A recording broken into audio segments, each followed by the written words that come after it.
your religion. Have you thought about the repercussions and how that's going to sit on your kids?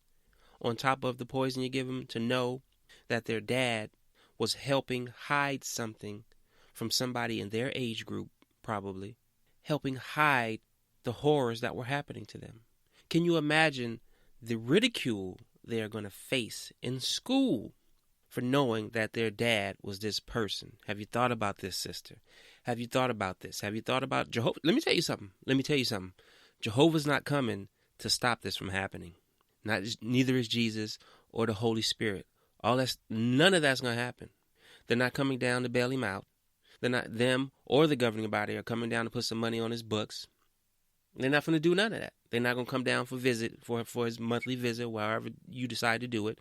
They're not going to be nowhere around. As a matter of fact, when you get a chance, go through the links below and reach out to the dudes who've already been to jail for hiding this stuff and ask them, when did the circuit overseer or when did the governing body members come and visit them? Have you thought about this? Yeah, I hope that opening audio is starting to become real clear for you. Real clear. And I specifically chose that one because that one had a little bit of a comedic value to it, because just based on the way he delivers his stuff. But let me tell you, it's 100% serious. It's 100% serious. I told you a few months ago in another podcast that, God, I can't remember her name, but I'll look for it. There was a politician out of Utah trying to remove the clergy, the priest penitent privilege, which means whoever can confess to the priest, I did these horrible things to the child, and it doesn't get reported. They are trying to remove that. They may already have. I haven't, and I need to. Maybe I'll do that before I put this out. So you have a lot of things that are working against you on top of the worldwide exposure we're giving y'all. You're not going to get away with it.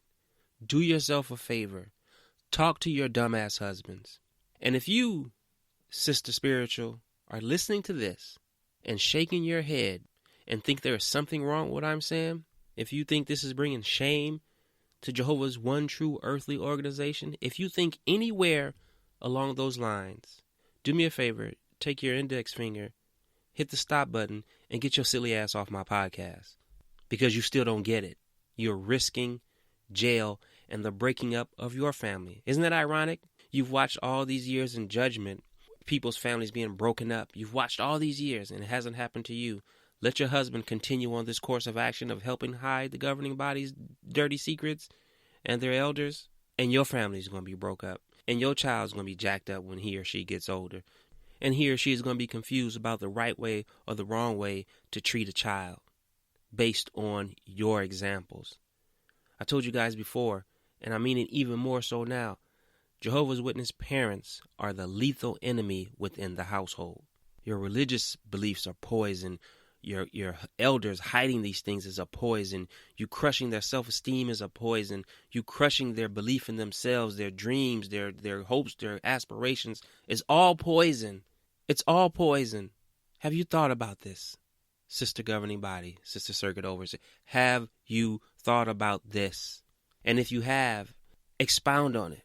Play out your options. I just gave you some. There's only going to be one option here really soon. It's getting serious. Former Jehovah's Witnesses are not going away. We are determined to put an end to the harm this religion is causing. We don't care if they stay in business as a business and play the stock, but you're not going to keep harming people. This is the reality that you're facing. This is the reality. So let that sit on your melon, and let me give you something else to think about. Everybody knows what happens to men and women, but mostly men, who go to prison for touching children inappropriately. Everybody knows. You know what? Maybe not everybody knows. So let me give you something to listen to. You hang tight. When you walk in the block, you come in the block, you got your bedroll, you're rolling up. Your people are going to come up to you, and they're going to ask your name. Where you from? What's up, dog? Well, they call you. Where you from out there? Where you from out there? You're going to tell them where you're from, what they call you. Then they're going to tell you, they're going to help you bring your bedroll and your fish kit to your bunk, cell, rack, wherever you're at. And you're going to produce your paperwork. Your paperwork is going to be your charges.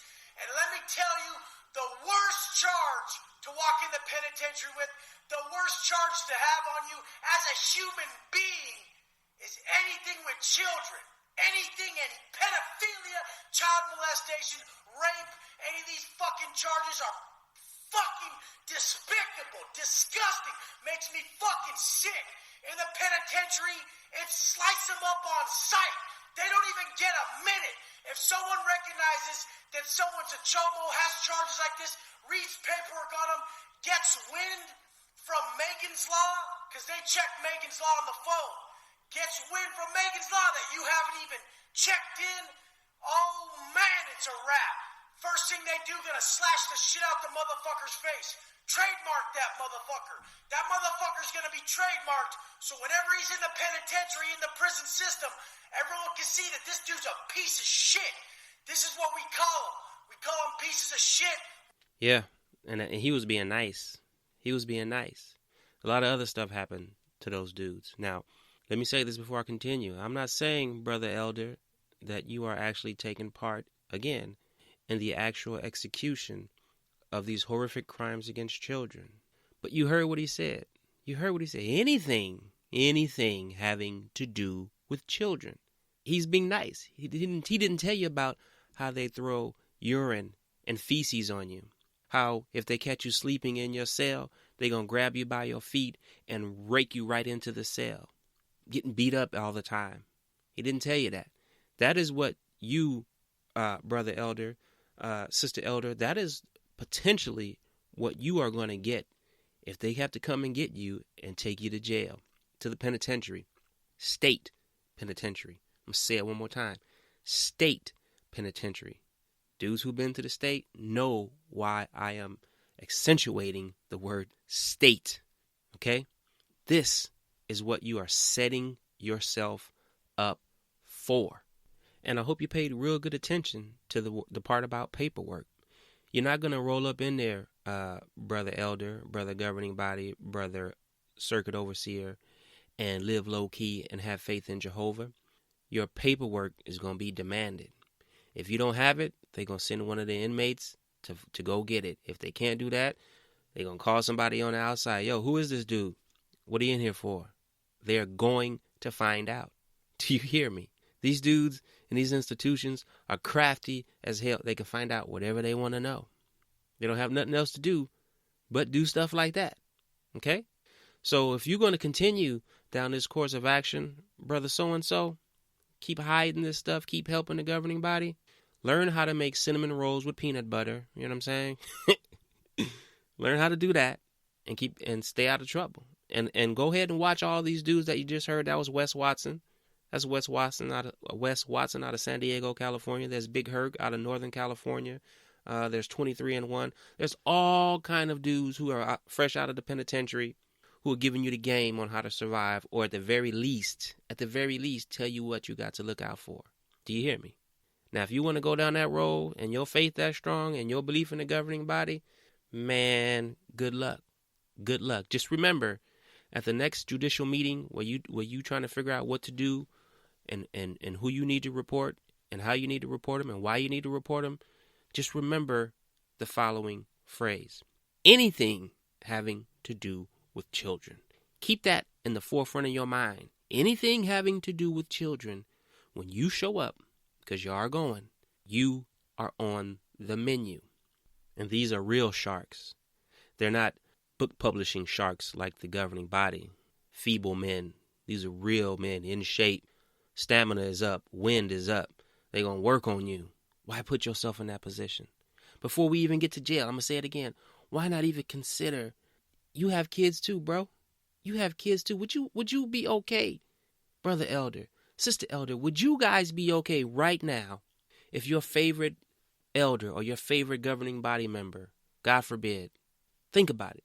Would you be okay with someone saying, yeah, we know our brother so-and-so is guilty of this, but we didn't have a second person to see this, and so we're not going to report it. Would you be okay with that? Would you be? Would you leave it in Jehovah's hands at that point? If the answer is yes, you also hit the stop button and get the fuck off my podcast. I'm talking to them sister who want to say something, but she can't. You know what your husband is hiding is wrong. You know it is in your best interest to do whatever the right thing is for y'all in that situation. It is in your best interest, because everybody gonna suffer. Not just your husband, you, your kid, the kid who's going through the trauma, and then when they grow up, they're gonna come and be out in the world looking for a relationship, don't know they that traumatized, and go run into somebody like me and then traumatize me. I already been through this. That's why I'm speaking on it so passionately. I already been through it already. Women with all these daddy issues, and it's crazy. This is what you're doing. Jehovah's Witnesses, I'm going to say this, and I don't care who get mad. Your religion is bringing down the property, the value of humanity. Your religion specifically, I'm going to stand on that. Your religion specifically is bringing down the value of humanity, because all you turn out are problematic kids. Your delusional belief system is harming people. This is why I'm against belief systems. I am against belief systems. I am for common sense. If that is a belief system, having common sense, I am guilty of having a belief system. But your delusion is harming people on every level. Do you hear me? There is not a level known to the human existence that your religion does not destroy. Destruction. And have you thought about, Sister Elder and Brother Elder, when you do get out of prison, when you do get out, have you thought about who you're going to be when you get out?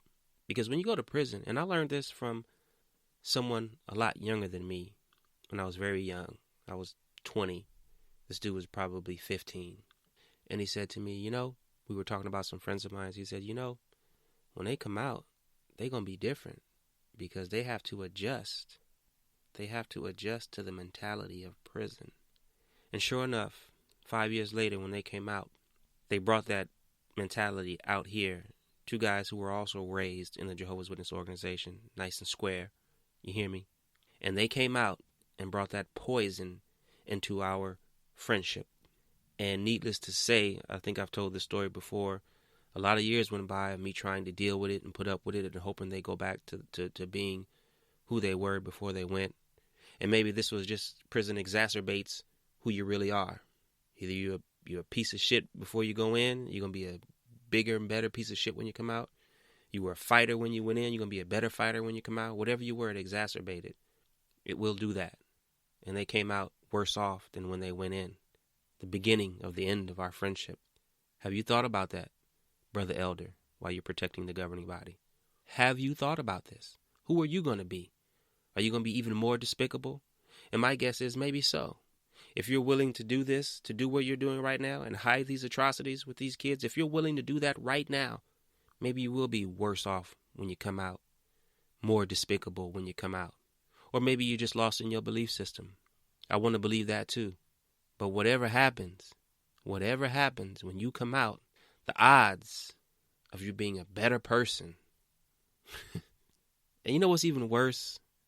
After what's happening to these kids, after that, nothing I'm saying is more important than what is actually happening to these kids. The horror of an adult doing those things to them. They will never trust again. It will be so hard for them to trust. That's the worst part of everything I'm saying. But what I was about to say was this. The fact that I have to spend 30 to 45 minutes broadcasting to other adults with gray hair that they shouldn't be doing this. They shouldn't be covering up this madness. I should never, ever, ever have to be making this podcast on this particular subject, ever. Pleading with another adult, a husband and a wife, to think rationally about the harm they are causing in their own home and in someone else's home. You're causing harm in your home, again, because of the ideology you're giving your family. And that same ideology is now causing harm in somebody else's home because you won't say something. You have to be two of the biggest idiots I have ever seen. I don't care if you don't like it. We've passed the time. This is serious now. The world is in a serious state right now. We are past the time of, let's hold his hand and let's be correct and let's the feelings, and everybody's so fucking soft now. I'm giving it to you how you need to receive it so you can save these kids and your own self and